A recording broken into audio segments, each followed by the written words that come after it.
Gusto nyo ba na mas mahalin pa kayo? Mas mabaliw pa sa inyo ang isang lalaki at hindi na siya tumingin pa kailan pa man sa ibang babae?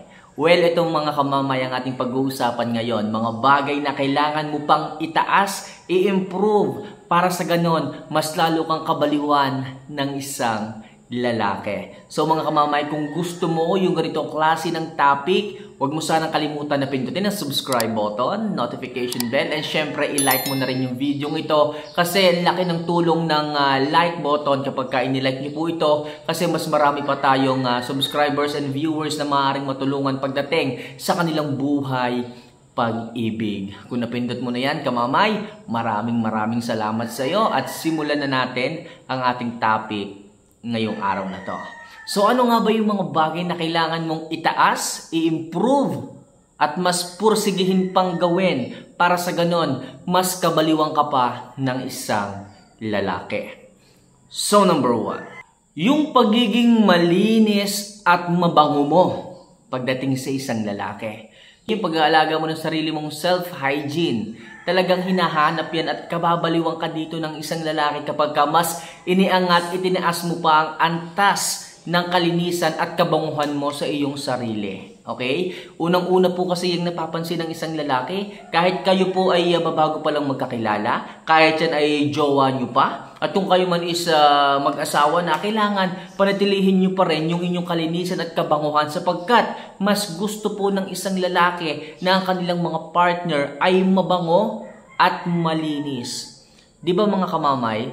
Kung mayroon man tayong boys ditong nanonood, di ba gusto nyo po yung babaeng mabango? Yung tipong ang sarap yakapin, ang sarap tabihan, ang sarap halik-halikan? Di ba? Pero kung iisipin nyo, kapag ang isang lalaki ay mabaho, amoy putok, sino ba namang mawiwili na mahalin? O sino ba namang mawiwili na lagi siyang kasama? Sino ba namang mawiwili na lagi siyang yakapin, halikan? Lalo na kung ang bibig niya hindi naman lang tinututbrush. Diba? Eh, sino ba namang lalaki ang mawiwili sa ganyan? Kaya mga girls, nagkakababae pa naman kayo, kailangan alagaan nyo po yung kalinisan sa inyong katawan. And syempre, yung pagiging mabango ninyo. Hinahanap po yan ng isang lalaki at talagang kahit sino, mas minamahal nila at kinababaliwan nila yung ganyang klase ng babae. Kapag yung darating ka pa lang, amoy na kaagad yung pamango mo, amoy na kaagad ikaw, kahit wala ka pa doon sa mismong place. Malayo ka pa, dala ng hangin ng amoy mo. May mga ganyan po mga kamamay.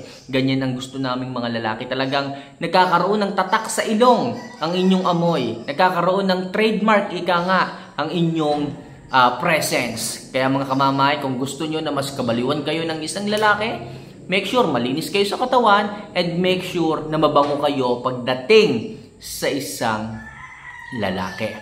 So number 2, para kabaliwan ka pa ng isang lalaki, kailangan iangat mo pa rin ang antas ng pagiging sweet at malambing mo mga kamamay. Oo, talagang nakakabaliw po ito pagdating sa isang lalaki kapag nakikita niya, nararamdaman niya na palagi kang sweet. Lagi mo siyang inaalagaan, lagi mong hinahawakan ng kanyang kamay.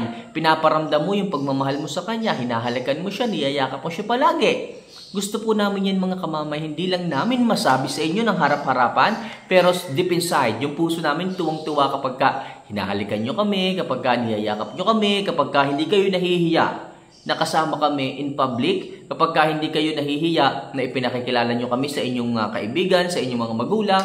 So talagang mas kababaliwan kayo ng sinumang lalaki kapag ganyan kayo sa kanila. Ipakita nyo lang palagi yung sweetness ninyo, yung paglalambing ninyo. Ang hirap kasi minsan sa ibang babae dito, masyadong mahiyain, masyadong conservative.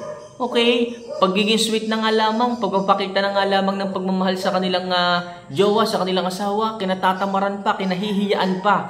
Kailan nyo pa yung gagawin? Kailan nyo pa yung uumpisahan? Kapag wala na sila? Tapos kapag nawala na sila, saka kayo iiyak-iyak? Sasabihin nyo, mahal na mahal nyo sila, pero hindi nyo na iparamdam, hindi nyo na ipakita. Kaya ngayon pa lang mga kamamay, kung gusto nyo kabaliwan kayo ng isang lalaki, ngayon pa lang, simulan nyo na ang pagiging sweet at pagiging malambing sa kanila. Sigurado ako mga kamamay, mas mamahalin ka, mas kababaliwan ka, at talagang irerespeto ka ng isang lalaki.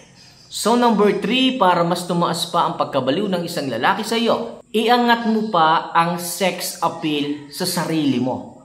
Oo mga kamamay, wala na sigurong mas nakakaakit, mas nakakabaliw sa mata ng isang lalaki, kundi yung isang babaeng malakas ang appeal. Paano nagkakaroon ng appeal ang isang babae? Kalimitan naman kapag maganda ang katawan. Diba? Kapag maayos ang hubog ng katawan, nakakadagdagin ng sex appeal, malakas ang dating ika nga nung iba, diba?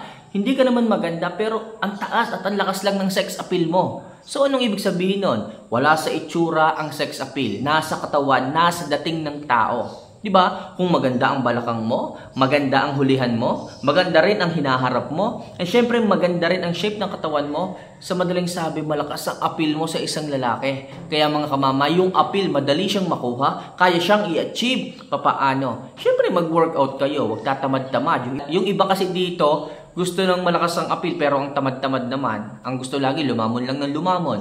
Ang gusto lagi, matulog lang matulog. Ayaw nang mag-exercise. Tandaan nyo mga kamamaya, ang ehersisyo ay isang maintenance din ng katawan. Yan yung number 1. Ang iniisip nyo kasi dito, pag sinabing maintenance, mga gamot na iniinom. Pero tandaan nyo, ang maintenance ng katawan natin ay exercise. At kaya lang tayo umiinom ng maintenance na gamot is hindi natin yan nagagawa. Kaya bilang isang babae, bilang isang lalaki, at lahat tayo kailangan natin ma-maintain ang proper figure, ang proper shapes, and proper nutrition sa katawan natin. Double purpose po ang pag-workout. Huwag nyo sana itong katamaran mga kamamay.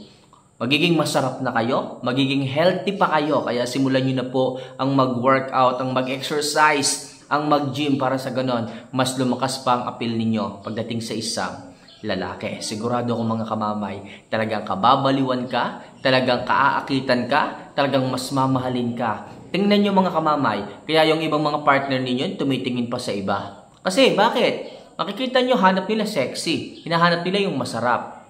Kasi ang lakas ng appeal ng ganun Ang lakas makahatak talaga ng impact ng ganon. Kumpara dun sa magaganda na pangit ang katawan. Kumpara dun sa magaganda na mga payatin. Kumpara dun sa magaganda na ang tataba ng katawan. Mas gusto nila yung hindi masyadong kagandahan pero ang lakas ng dating. Kahit ako mga kamamay, mas gusto ko yung ganon. Kaya sinasabi ko sa inyo mga kamamay, para kabaliwan kayo ng isang lalaki, i-improve nyo pa rin ang pagpapasexy at yung appeal, iangat nyo pa. So next, yung pagmamahal at respeto sa sarili ninyo. Kailangan nyong iangat pa rin yan mga kamamay. Huwag nyong kalilimutan na mahalin at respeto pa rin ang inyong sarili. Para kabaliwan ka ng isang lalaki, kailangan nyo po ito. Kasi po mga kamamay, kapag hindi nyo po minamahal ang inyong sarili, hinahayaan nyo labang nasaktan kayo ng isang lalaki.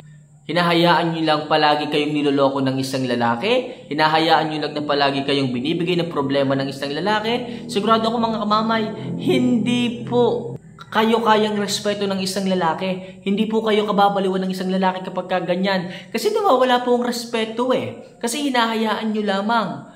Kaya sinama ko dito mga kamamay, yung pagmamahal at respeto sa sarili, kailangan kapag kaalam nyo na sinasaktan kayo, inaabuso kayo ng isang lalaki, kailangan marunong kayong lumayo, kailangan nyo silang iwan, kailangan nyo iparamdam sa kanya na hindi kayo nandyan para maging martir sa kanila.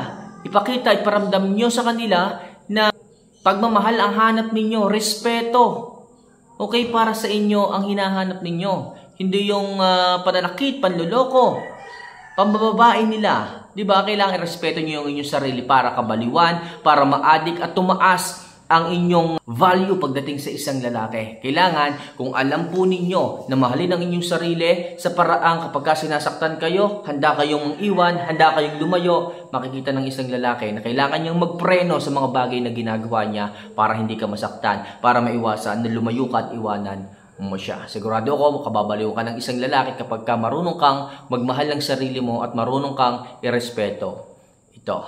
So next, yung pagkakaroon ng mataas na self-confident. Yes, kababaliwan ka rin ng isang lalaki kapag meron kang ganito. Bakit po? Bibihira na kasi sa isang babae yung ganitong mataas ang self-confidence sa kanyang sarili. Yung tipong hindi siya nahihiya at kaya niyang itindig, itayo ang kanyang sarili kahit kanino. Yan yung mga babae na mataas ang self-confident, na tipong kaya niyang gawin ang mga bagay-bagay without the help of others, especially nung mga boys dyan na nananakit sa kanila.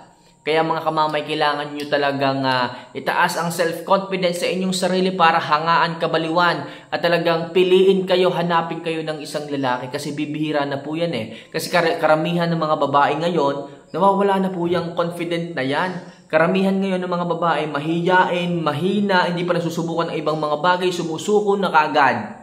Ibig sabihin, mahihina po talaga yung mga babae ngayon na hindi na talaga nade-develop sa kanilang sarili, yung self-confident na tinatawag. So, paano kayo hahangaan? Paano kayo kababaliwan? Paano kayo hahanapin ng ibang mga lalaki kung ang hihina ninyo? Kung wala yung self-confidence sa inyong sarili? Kaya ngayon pa lang mga kamamaya, huwag kayong masyadong palaasa sa ibang tao, sa ibang lalaki, sa inyong mga partner, sa inyong jowa. Kailangan gawin nyo pa rin na tumayo mag-isa sa inyong mga paa.